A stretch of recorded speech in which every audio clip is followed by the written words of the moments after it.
"Give your sister your penthouse as a wedding gift," my father said into the mic, his voice booming over the chandeliers, steady, proud. 200 guests froze mid-toast. My mother's smile didn't flicker. Charlotte blinked, pretending to be surprised. I stood there holding my glass, every eye burning into me. The music had stopped. Someone whispered my name. Then a man I'd never seen before rose from the crowd and said, calm but sharp, "Touch your assets again and you'll lose yours." The hall went silent. My father's jaw locked. "Before I tell you the rest, tell me where are you listening from so I know I'm not alone." I used to think silence kept the peace, that if I smiled at the right moments, nodded at the right times, and never let my voice shake, my family would finally see me as one of their own. But peace built on silence cracks fast, especially in a house like ours. My parents loved appearances.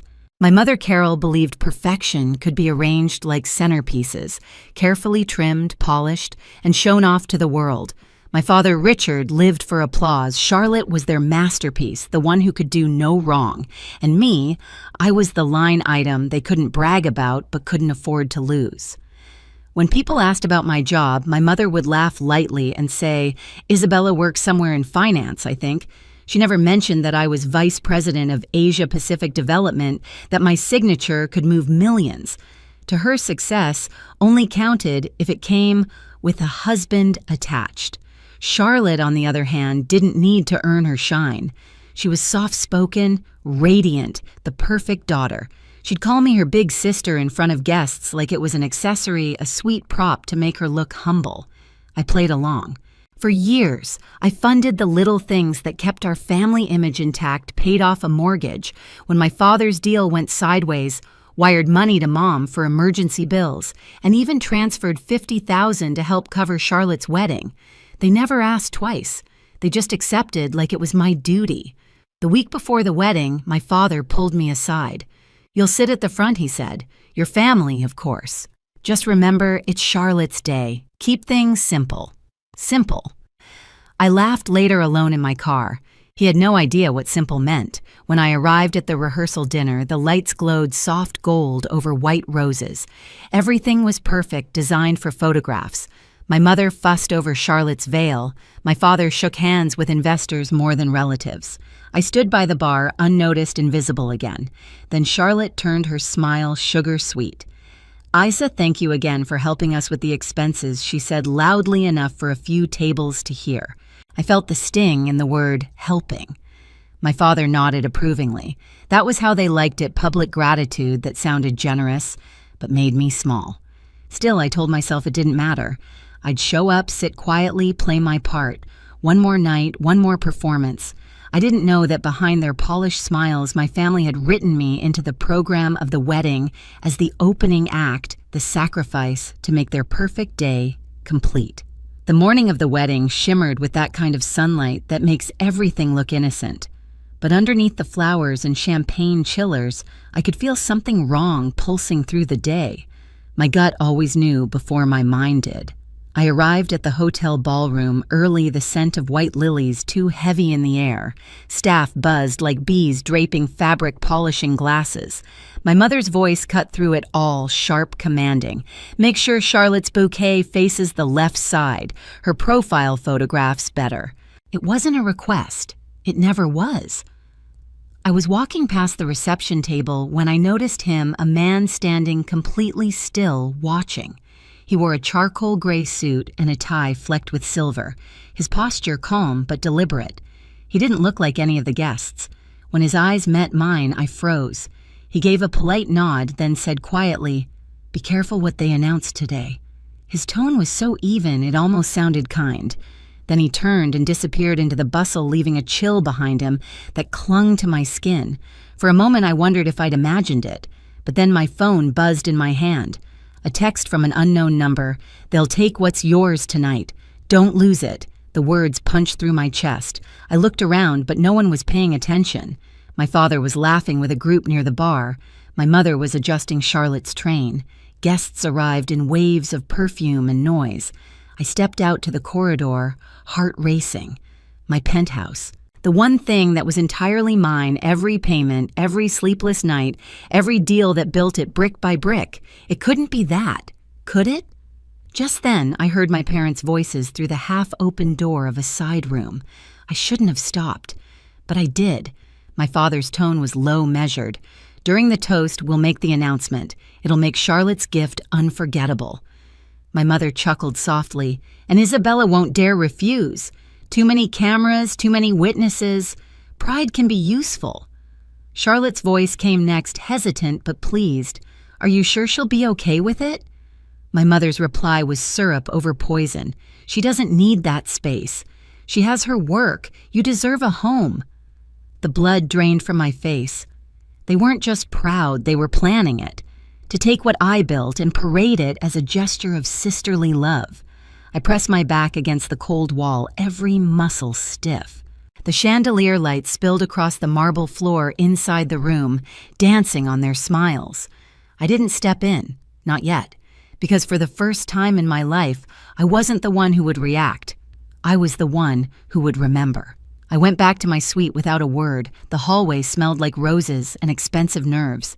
Inside, the air felt different still. Expectant like the pause before a storm, I set my phone down on the counter and opened the drawer where I kept a single folder: documents, statements, payments, ownership proofs. Every number, every signature, every piece of paper that tied that penthouse to me. I sat on the edge of the bed staring at them. 10 years of work compressed into ink and lines. My parents didn't build that home. They didn't stay up through time zones or chase contracts that nearly broke me. They only knew how to spend what they never earned. I forwarded the documents to my lawyer with one line: be ready at 8 p.m. ballroom A. No explanation, no emotion. Then I changed into a deep navy dress, clean, structured, unshakable. I wasn't going to blend in anymore. When I looked in the mirror, I barely recognized the woman staring back. My reflection looked calm, but beneath it was a blade waiting to be drawn. I fixed the diamond earrings I'd once bought to celebrate a deal that saved an entire department. That night, they would serve a different purpose, a reminder of who I was before they tried to take it away. Downstairs, the ballroom was already filling. The clinking of glasses, the hum of conversation, the soft strings playing in the background, it was all so polished it made me sick. I moved through the crowd unnoticed, my heels tapping softly on the tile. I caught fragments of gossip. Charlotte's wedding is perfect. Such a classy family. Isabella looks tense. They had no idea what was about to happen. Charlotte glided by in her gown, glowing under the lights. "Isa, I'm so glad you came," she said sweetly, her hand brushing my arm like we were equals. I almost smiled. Almost. Moments later, my father clapped his hands for attention. "Everyone, please take your seats for the toast." My stomach tightened. It was almost time. I moved toward a corner table, the one with the clearest view of the stage. The guest quieted, waiting for whatever grand announcement he'd prepared. He adjusted the mic, scanning the room, pride radiating from every inch of him. My mother stood beside him, glowing with satisfaction. I felt my pulse, steady, not race. Whatever they were about to do, I was ready. I lifted my glass just enough to mask the faintest smile. If they wanted a performance, they were about to get one, just not the version they rehearsed. The sound of crystal against glass rang out across the ballroom, 3 sharp taps that sliced through the hum of music and chatter. My father stood center stage, hand on the microphone, his silver cufflinks glinting beneath the chandeliers. "Before dinner begins," he said, smiling wide, "I'd like to say a few words about family." The crowd quieted instantly. Forks hovered midair. Charlotte stood beside him, the train of her gown cascading like a small river of white silk. My mother touched her shoulder tenderly, that performative affection she'd perfected long ago. I stayed seated a few tables away watching. I already knew what was coming, but the human brain always clings to the smallest hope that maybe, just maybe, you misunderstood. My father's voice deepened. "A family's strength," he said, "is measured not by what we keep, but by what we share." My grip tightened around my wine glass. The crystal stem pressed into my palm. "And tonight," he continued, eyes sweeping the crowd, "we have something extraordinary to celebrate. My eldest daughter, Isabella, has decided to give her sister— He paused for dramatic effect— her penthouse as a wedding gift. The words dropped like a grenade. Applause broke out before I could even breathe. I heard gasps, laughter, a few cheers. Someone shouted, "That's incredible!" Cameras flashed, capturing the moment that was supposed to make me look generous, obedient, harmless. My father declared it into the mic before 200 guests, I thought, and I froze. I didn't stand. I didn't speak. For 3 endless seconds, I couldn't move. The air thickened, the smell of champagne turning sour. Charlotte pressed a manicured hand to her mouth, eyes wide with fake surprise. My mother's smile glowed with victory. "Isabella," my father said warmly, "come join us up here, sweetheart. Say a few words." 100 heads turned toward me. I could feel the heat of every stare waiting for me to smile to play along. Instead, I took a slow sip of wine. The glass trembled only slightly in my hand. My father's grin faltered. "Come on, darling," he coaxed the microphone, amplifying his cheer. "Don't be shy." The music had stopped. My heart hadn't. And then a sound. A chair scraping against marble. At the far end of the room, a man stood up. The same man from that morning, the one with the silver flecked tie. His voice was calm, low, but carried through every corner of that glittering hall. "Touch her assets again," he said, "and you'll lose yours." The entire room froze. Silence fell so hard it felt physical. My father's face drained of color. My mother blinked, unsure whether to be angry or afraid. Charlotte clutched her bouquet, staring at the stranger. He began walking forward, each step echoing like a gavel strike. "William Carter," he said, pulling a sleek card from his jacket. "CEO of Carter Financial." The murmurs began instantly, gasps, whispers. People shifted in their seats. My father stumbled back half a step, recognition flashing in his eyes. "I believe you know my company," William continued. "We've been working closely with your daughter for 3 years now. The penthouse you're attempting to claim in this little announcement," he raised an eyebrow, "is part of her legal compensation package. It's protected by anti-coercion clauses under her executive contract." I could hear my mother's shaky breath from across the room. She reached for my father's arm, whispering something frantic. William's voice never wavered. "What happened here tonight," he said, "was a public attempt at asset seizure, and it's being live-streamed to over 10,000 viewers right now." Heads turned toward a nearby table where a cousin from the groom's side had his phone propped up. The red recording light glowed like an accusation. My father tried to recover his laugh, forced, brittle. "This is all a misunderstanding," he said. "A family joke perhaps taken too seriously." William's expression hardened. A joke that included coercion, public humiliation, and false claims of property transfer.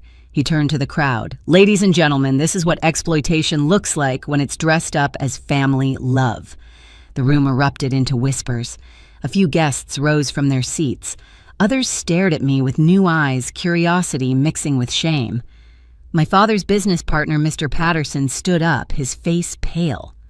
"Richard," he said sharply, "I invested in your company because I believed in your ethics. After this, Patterson Industries is suspending all collaboration effective immediately." Then Mrs. Williams from Logistics spoke up. "Same here. We don't work with abusers." And finally, David Kim, my father's oldest associate, added quietly but firmly, "Neither do we." My father's hand gripped the mic stand like it was the only thing keeping him upright. Charlotte was crying now, soft, confused sobs that didn't quite reach her eyes. "Dad, make it stop," she whispered, but it was already too late. The house of cards had collapsed. I stood slowly, the noise around me dissolving into a low hum. "You wanted a spectacle," I said, voice steady. "You got one." My mother turned toward me, her expression cracking. "Isabella, please," she hissed. "You're humiliating us." I took a step closer, my heels sharp against the marble. "No, Mother. You did that yourself." William handed her the microphone. "Perhaps Mrs. Hayes would like to explain her behavior for the record," he said evenly. She shook her head, trembling. "You can't do this," she whispered. "I already did, I said." The crowd erupted again, some gasped. Others murmured approval. I saw phones raised, recording, capturing every second of my family's unraveling. My father's voice cracked through the chaos. Enough. This is our private matter. I met his eyes. You made it public. The silence that followed was colder than any scream. I didn't need to say more. William placed a gentle hand on my shoulder, guiding me toward the exit. Behind us, my mother's sobs rose, my father shouted something I didn't care to hear, and Charlotte's wedding day turned into a live broadcast of consequence. As the ballroom doors closed, I heard the last sound, a single glass, shattering on the floor. Outside, the night air hit my skin like truth. I looked up at the city skyline, the reflection of my penthouse glittering in the distance. For the first time, I felt its walls weren't cages, but armor. William stopped beside me. "Are you all right?" he asked quietly. I exhaled. "I am now." He nodded. "You handled that better than most would." I looked back at the glowing doors of the ballroom. "No," I said softly. "I just finally stopped apologizing." We stood there for a moment, two strangers bound by justice. Then he offered his card again. "When you're ready," he said, "I'd like to discuss something bigger." I didn't ask what. I already knew this wasn't the end of my story. It was the beginning of theirs. And behind us, the hall that once celebrated my silence had fallen completely, irreversibly silent. By the next morning, the clip had gone viral. 1 minute of footage, my father's announcement, my mother's slap, William's voice cutting through the chaos circulated across every platform before sunrise. Headlines called it the wedding scandal that shattered a family. My inbox overflowed with messages from strangers thanking me for standing up from women who'd been told for years to keep peace at their own expense. Meanwhile, the fallout for my parents was swift and brutal. Patterson Williams and Kim all withdrew their contracts. The company's stock dropped by half in 48 hours. My father's apology video suit tie hollow eyes was dismissed as damage control. My mother went online claiming she'd been manipulated only to be drowned by thousands of comments, calling her out for the slap everyone had seen in crystal clarity. Charlotte's perfect marriage unraveled before it began. Her husband's family backed out, unwilling to attach their name to the wreckage. I stayed silent through it all. I didn't need to defend myself. The truth had already done that for me. When William called to offer me a seat on Carter Financial's board, I said yes. Not for revenge, but for direction. Because for the first time, I was no longer surviving my family. I was rebuilding myself. Weeks later, I stood by the floor-to-ceiling windows of my penthouse, the city lights flickering like quiet applause. The same glass walls they tried to take from me now reflected everything I'd earned: freedom, clarity, peace. On the shelf beside me sat a framed photo of my grandmother, her handwritten note beneath it. "Don't let them take your light." I smiled. They hadn't. They never would. If you've ever had to stand alone at a table full of people who called it family, know this: you're not alone. Share your story below and hit subscribe. The next story might be yours.